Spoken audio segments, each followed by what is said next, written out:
Bonjour tout le monde, heureux de vous retrouver. Comme tous les mercredis, vous avez vu qu'on a prolongé le confinement, donc restez chez vous, restez confinés. Ne faites pas les fous, c'est pour notre bien. Ou si vous sortez, pour votre attestation, j'ai la mienne, parce que moi je suis à moins de 2 km de mon domicile, j'étais parti faire une marche et j'ai rencontré un sportif sur la route. Donc j'ai profité pour faire un HDA. Il y avait longtemps que j'avais besoin de le voir. Monsieur Steve Labout, comment tu vas Steve?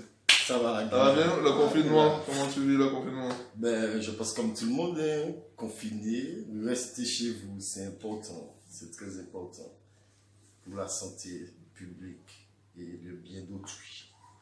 Et la fin de saison, là, ça s'annonçait comment là? Quel objectif? Toujours gagner tous les matchs. On va pas gagner tous les matchs, mais on a des objectifs prévus au début d'année, c'est-à-dire sortir champion, aller le plus loin que possible dans le championnat. Mais malheureusement, bon, voilà. Mais on est quand même champion, puisque on était premier. Ouais, ça n'a pas le même charme, mais bon. C'est pas le même charme. Hein. Bon, on est en train de commencer par la fin là. C'est un HDA, il y a longtemps en plus que je voulais te faire toi, parce que cette rubrique-là, c'est pour les gens comme toi, comme Kevin Parsemer, où on vous voit sur le terrain. C'est un joueur et l'homme est différent. Donc parle-nous de l'homme Steve Labout. L'homme Steve Labout, c'est dans la vie un gars cool, qui aime s'amuser, mais qui est plus, comment dire, plus timide qu'on ne le pense. C'est pas le carreur qui est sur le terrain. Le carreur sur entre guillemets. Ça c'est, comment dire, ça c'est mon nom des gens qui me voient jouer sur un terrain, mais carreur sur un terrain. Non. Ben, c'est ça quand, avec Kevin Parsemer, il me disait que lui, c'était pas de l'arrogance, c'était de la confiance en soi. Est-ce que toi aussi c'est la même chose? Exactement. Ne pas confondre quelqu'un qui a confiance en lui et quelqu'un qui est carreur. C'est juste que je suis sûr de mes capacités, de ce que je peux apporter sur un terrain, physiquement, mentalement. Donc, je me base sur ça et c'est ma force, quoi, en fait. Le défunt Patrice Lecoq, à son ami, me surnommait dans le centre de perfectionnement le ténu. Le ténu. Tu parles de Patrice Lecoq. Moi, je rebondis tout de suite sur ça, puisque c'est une question importante à poser. Pourquoi tu n'as pas fait un pro? Pourquoi j'ai pas fait pro? Ouais. Alors, les gens qui me connaissent vraiment, ils savent pourquoi j'ai pas fait pro. En fait, tout simplement, j'ai une maman qui est très, très, très protectrice. Et à cette période, elle avait peur de laisser son garçon partir. Tu es gâté, en fait. Ouais, C'est ça. il paraît que je suis un enfant gâté. Est-ce que tu regrettes réellement? Ah, j'ai eu des regrets, mais... Quand tu vois Tchouf, tu te dis que tu aurais pu ouais. arriver loin quand même. Ah, on sait pas. Peut-être que j'aurais pu faire un handballeur professionnel ou pas, mais avant j'avais des regrets, mais maintenant à 39 ans, les regrets sont... C'est derrière moi, ça. C'est quoi ta plus grande fierté dans ta carrière? Ma plus grande fierté dans ma carrière, en vrai, c'est d'avoir pu côtoyer 2 générations de handball, j'ai envie de dire. Quand tu as eu l'occasion de jouer contre des Guillaume Fionet, des Cantal, il y a plein que je vais nommer que les gens ne vont pas connaître, des Audrey Pozo, père son ami aussi, des joueurs comme Arthur Agara, des gardiens, voilà, des monsieur... Et en termes de niveau, c'était beaucoup plus difficile avant ou les 2 générations se valent? On dirait qu'avant c'était plus vraiment contact physique. Et là maintenant il y a plus de technicité dans le handball d'aujourd'hui, on va dire ça. Le handball d'aujourd'hui, comme tu me dis, je te vois, ça fait 20 ans que tu fais ton vieux tir à la hanche là en poule des sas. Ils sont où les jeunes pour te pousser, vont te dire vous a passé ton, bah nous jouer actuellement. Ils sont où les jeunes? En fait, dans tous les sports, il y a cette problématique où on sent que les petits jeunes n'aiment plus le sport, qu'ils sont plus investis. Ils sont où les petits jeunes de Gondo? Ah, les petits jeunes de Gondo, ils sont là. Hein. On en a plein, on en a plein. Et pas forcément aussi de Gondo. Hein. On a des joueurs, des petits jeunes qui sont venus intégrer le club aussi, qui sont là. Effectivement, je suis enseignant depuis l'âge de 16 ans. Oui, ça fait 20 ans que je travaille à la Pôle des As. Mais après, je me donne les moyens aussi pour... je ne reste pas sur moi-même. Je pense que c'est ça qui fait que je maintiens pour le barème de niveau. Mais il faut dire aussi qu'avant le handball, ta génération, ma génération, on était vraiment plus chien-boule, tu vois. On avait l'amour du sport qui nous avait été transmis par nos anciens. Avant, partout dans les quartiers, tu voyais des jeunes sur un terrain de hand ou de foot en train de faire un sport. Je me rappelle à l'époque, quand j'étais un jeune, on faisait nos matchs. Une fois que le match était terminé, des fois, on se retrouvait avec les jeunes du quartier. Après match. Ah ouais, on se retrouvait des fois 22 heures sur le terrain et on venait nous chercher. Attends, tu as dit avant, mais je t'ai vu que tu vas jouer en équipe 2 toujours. Ça c'est pas avant, tu es chez Boule toujours en fait. Ouais, je suis chez Boule. L'équipe 2, c'est par rapport au coach. En fait, je choisis des coachs, heureusement. Ouais, tu veux plus dire rien, non, pas qu'à non, Dieu. Non, je respecte ça. Moi, c'est un chez Boule, effectivement. 2, 1 pour moi, c'est dès que je suis sur le terrain. Mais justement, les jeunes, comment ils sont plus chien-boule? Ils sont plus chien-boule, ils sont dans des tablettes, ils sont dans des jeux vidéo. Ils sortent du match, on aurait dit qu'ils ont gagné, ils ont le sourire alors qu'ils ont peut-être perdu. Comment on explique ça? Me dérange ça. Quand je vois quand on perd un match, on dit que tout le monde est... Après, c'est, comme je t'ai dit, c'est générationnel, c'est culture. C'est mentalité. Après, chez nous, à Gondo, on cultive toujours cette mentalité de gagne. Même si c'est pas facile avec la conjoncture actuelle, les jeunes, ils veulent tout de suite. Ouais. Que ce soit dans le boulot ou dans le sport. Ils ont tellement l'habitude d'avoir des choses faciles. Ouais. Donc maintenant, de faire des choses pour qu'ils puissent donner de leur personne, ça devient de plus en plus difficile. Sauf si tu vas trouver des jeunes qui ont peut-être des grands frères qui ont, comme toi, qui ont connu le sport, qui ont peut-être poussé, qui ont peut-être fait quelque chose, mais de nos jours, c'est super difficile. Hein. À Gondo, on essaie de garder cette culture. On a des jeunes qui arrivent, comme tu dis. Moi, c'est mon kiff de pouvoir partager des choses avec des jeunes. Et pourquoi tu n'es pas coach? Tu te vois coach? En vrai, je ne sais pas si je me vois coach. Je me vois bien donner, mais pas uniquement à mon club, tu vois. La sélection, par exemple. Peut-être, ouais, voilà. Sélection de jeunes. Avoir une sélection de jeunes.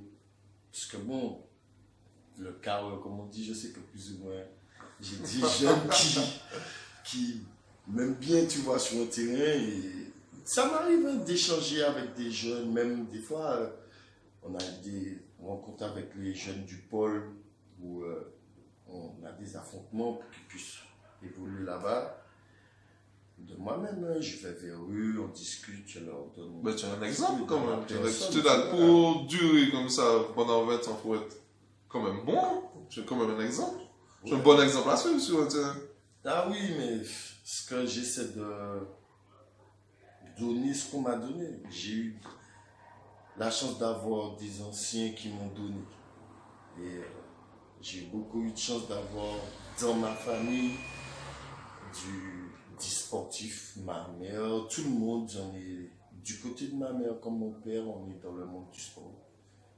Donc, j'essaie de transmettre un petit peu, qu'à ma manière, ce qu'on m'a donné, tu vois.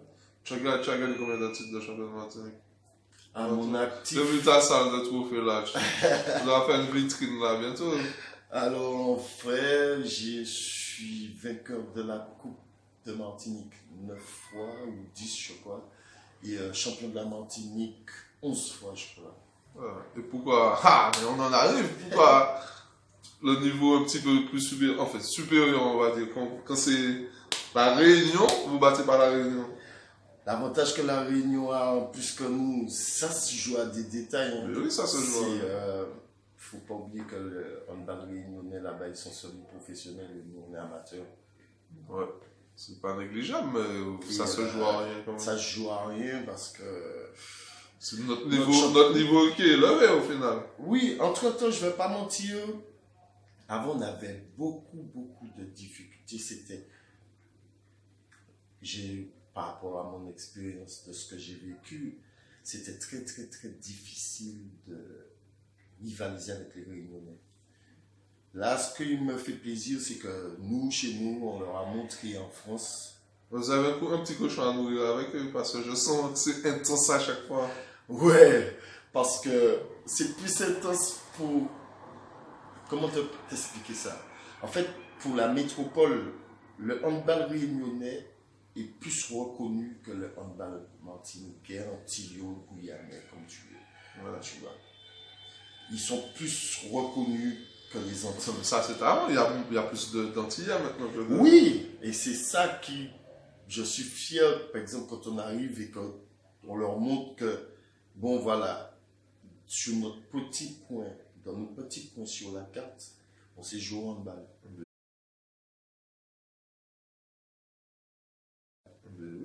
Parce que pour eux, focus, heureusement, il y a eu un joueur comme ça aussi, comme Jackson, qui a montré que.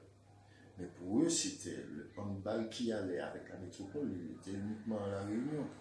Et après, tu as eu Joël Abati. Mais aujourd'hui, on a un capitaine, on a un ancien sélectionneur qui était guadeloupéen, on a un capitaine qui est martiniquais, comme vous. Oui, parce que c'est à force de montrer, d'imposer, de faire savoir qu'aux Antilles, au Dom-Tom, qu'il y a des handballeurs. Parce qu'avant, c'était la Réunion, c'est tout. Le handball réunionnais qui allait avec la métropole. Donc, c'est pas le tournoi ultramarin et national 1, 2, 3 en métropole. C'est pas chose facile. Hein. Mais justement, pourquoi l'équipe de métropole joue un seul match? Alors que nous, entre nous, on joue une semaine, oui, exactement. Déjà, on a le championnat le plus long. Quand, à force des années d'aller en métropole faire des compétitions, tu discutes avec des athlètes que finalement, quand ils ont l'habitude de te voir, finalement tu lis des liens et que tu constates que nous, en Martinique, notre championnat, c'est le plus long. On finit vraiment les derniers. La Réunion, quand ils ont fini, ils sont en métropole 5 jours avant. Imagine, bon, tu gagnes. Tu gagnes la poule des As le 21. À la fin du mois de mai. Voilà. Le 1er juin, tu es en France. Il faut que tu sois en métropole. Tu as une semaine pour penser tes bobos et partir en compétition. Tu arrives le week-end. On te dit qu'un athlète doit prendre 48 heures déjà pour se remettre du décalage horaire. Vous êtes dedans tout de suite. On arrive le week-end, le samedi ou le dimanche matin. La compétition commence le mardi. Ouais, c'est juste. Mais aussi, pourquoi ils font pas cette compétition-là aux Antilles?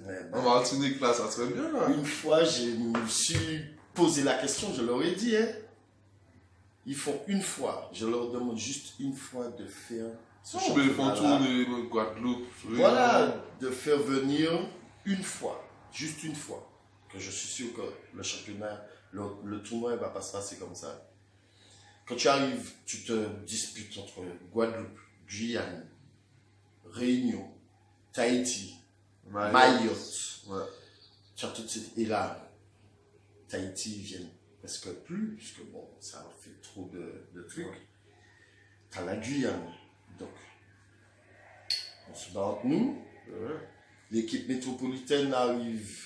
Ouais, ils nous voient jouer depuis le jeudi, tranquille, prennent des notes. Et on rencontre cette équipe le samedi, tranquille, alors que leur championnat, depuis 3 semaines, ils sont déjà finis. Ils sont au repos, tranquille. Ouais, c'est vrai qu'il faudrait changer ça. Bon, on va revenir un petit peu plus sur toi. Quels sont pour toi ton plus gros défaut et ta plus grosse qualité? Alors, ma plus grosse qualité sur le terrain, c'est que je suis un guerrier. Je lâche rien. C'est Gondo, c'est la défense de Gondo.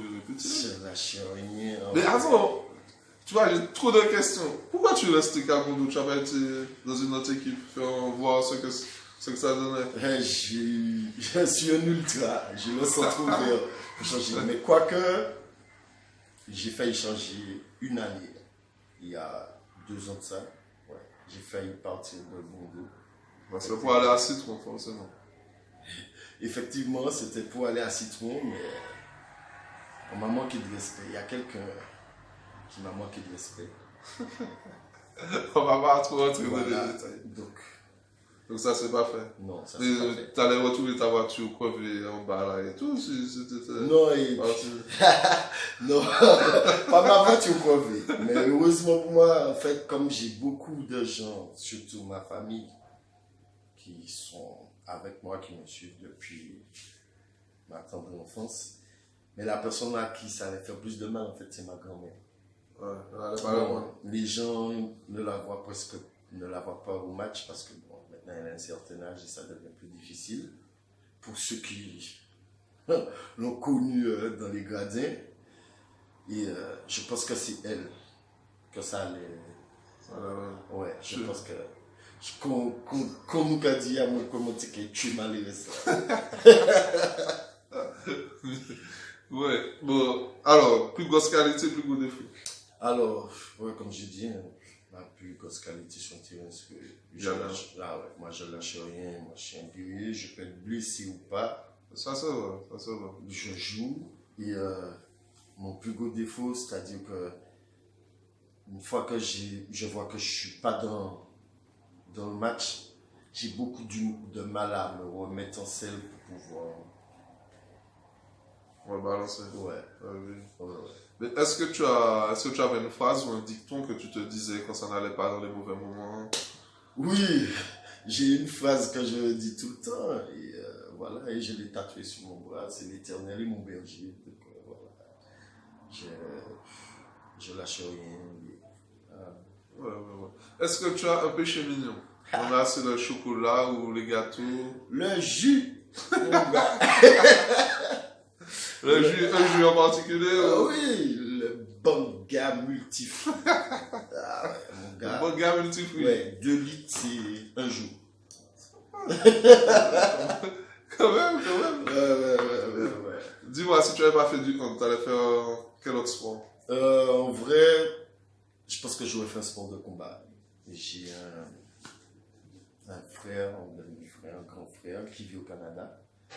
Puis lui aussi qui était connu dans le monde du sport au foot, mais qui s'est reconverti dans le sport de combat. Et ouais, je pense que c'est ce que j'aurais fait parce que même moi, je m'attarde sur le match du UFC, les matchs. Ouais, et quel sport tu n'allais à l'inverse jamais pratiquer? Alors, respect pour eux, les coureurs et les cyclistes. Pour moi, effectivement, ça c'est la mort. Ah, Triathlète, par exemple. Mentalement, les triathlètes, pour moi, c'est des barjots, frère. Mais bon. Faut être fort mentalement, c'est toi et toi-même avec ces sports-là. Alors, j'ai une nouvelle question dans mon quiz que je vais demander aux gens maintenant. Qu'est-ce que tu aurais dit au Steve Labout qui avait 20 ans? À 20 ans, tu te serais dit quoi? À 20 ans, qu'est-ce que je me serais dit? Si tu voulais lui parler, tu lui aurais dit quoi? Steve Labout qui avait 20 ans. En vrai, de ne pas avoir confiance aux gens. Ouais. Ouais. Parce qu'à 20 ans, j'ai fait trop confiance à certaines personnes. Et, ouais. Je pense que ça aurait été autre chose. Ça sert de leçon en vrai. Oui. C'est quoi ta plus grande peur? Ma plus grande peur? C'est l'avion. Tu vois, c'est quoi? Ah! En vrai, ma plus grande peur, c'est quoi? Vous autres, c'est perdre leurs poches. Ah oui! Enfin, moi, c'est les prochains. Ma famille, comme je leur dis ça tout le temps sur le groupe quand on parle. Pour moi, la famille, c'est sacré, tu vois. Ben, tu me disais comment tu fais ça? Quand tu rentres sur le terrain, malgré le bruit, tu entends la voix de Oui. tous tes proches. Alors, moi, mon rituel, quand j'arrive sur un terrain, surtout quand on nous parlait des sports, ou quel que soit ma famille, de chaque palais, Tu sais où est-ce qu'ils sont? je sais où Dans le cop. Tu sais qu'ils sont dans le cop, mais je tu sais sais qu'ils où sont exactement dans le dans le camp cop. et je sais où ils sont exactement. Mon premier pas sur le terrain, dès que je rentre, je regarde ma famille. Et ils sont tous placés au même endroit. Et comme tu vas peut-être trouver ça bizarre, hein, pendant le match, j'entends ma mère, j'entends mon oncle qui m'a entraîné depuis petit, qui a une manière bien spécifique de me siffler, que je l'entends. Ça, c'est son sifflet. Oui, il siffle, il a une manière de siffler, je reconnais et je sais où il est. Donc, surtout quand il sent Ça va pas. que ça va pas ou que je suis en train de m'énerver, qu'il faut que je reprenne sur moi. S'il me siffle, donc je sais où ils sont placés tous, de mes filleuls, nièces, tout le monde, ma mère, mes proches, les gens que j'aime, les gens qui m'aiment, ils sont dans le corps du club, mais ils sont à un endroit bien spécifique. Bien précis. Dans chaque palais, Trinité, ça s'appelle Trinité, Rivière Salée, quel que soit le hall, ils ont un endroit bien spécifique et je sais. Et c'est là que je prends ma force en fait. Je rentre, c'est mon premier regard, c'est pour ma famille. Ouais, c'est un bon rituel, hein, c'est un bon rituel. Dis-moi, drapeau rouge, vert, noir ou tu te prononces pas sur ce sujet? Je suis un peu rouge, vert, noir, hein, frère. Ouais. Je pense que la cause est bonne, la cause est noble. Je pense, pour moi, je parle de moi, la cause c'est une cause noble. Mais je pense que on peut faire autrement, tu vois. C'est sûr, c'est sûr. Mais après, on fait avec ce qu'on nous a appris. Exactement. Voilà, c'est tout. Alors, donne-moi le mot de la fin, ça serait quoi pour toi? Le mot de la fin, ce serait développer l'estime de soi. C'est-à-dire, ayez confiance en vous, en ce que vous pouvez faire.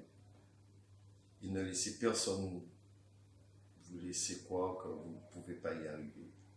Sinon, c'est l'échec total. Impeccable, impeccable. Alors, moi, mon mot de la fin, d'abord, je voudrais remercier Francis Gomme de France Antilles, qui a fait un article sur moi qui est sorti hier. Franchement, merci, ça m'a ramené pas mal d'abonnés. Donc, ceux qui ne sont pas abonnés, incitez les gens à s'abonner sur Insta, sur Facebook et sur YouTube. Une petite précision, l'assistante s'appelle Enolia, pas Emolia, parce qu'elle me l'a dit. Fais gaffe. Elle m'a dit, je ne m'appelle pas Emolia, de dire ça dans la vidéo. Donc c'est Enolia. Exactement. Voilà, et puis à la semaine prochaine. Et surtout, restez chez vous. C'est très important. Voilà, merci, à mercredi prochain. Bye bye.